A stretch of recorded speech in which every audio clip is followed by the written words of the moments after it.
তুই না, তুমি আমাকে চিনতে পারছো? হ্যাঁ, চিনবো না কেন? আপনি আমার বান্ধবীর হবু স্বামী আর আমার দুলা ভাই। জানতাম তুমি আমাকে চিনবে না।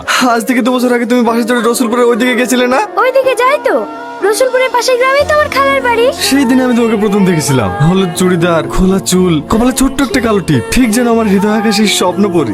আমার অনুভূতিগুলোকে বোঝানোর জন্য পাগলের মতো বাসের পিছনে ছুটেও গেছিলাম।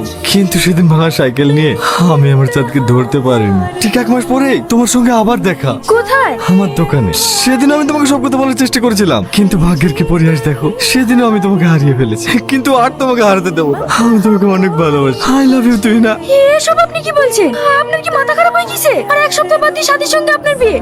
সাথী শুধু আমার বান্ধবী না, ও আমার বোনের থেকেও বেশি কিছু। তাই এসব উল্টোপাল্টা কথা আমার সামনে আর কখনো বলবেন না। হ্যাঁ আগুন, হ্যাঁ কেমন লাগছে আমাকে? কি ব্যাপার, তোমার চোখে পানি? ওই ওর চোখে পোকা পড়েছিল তো।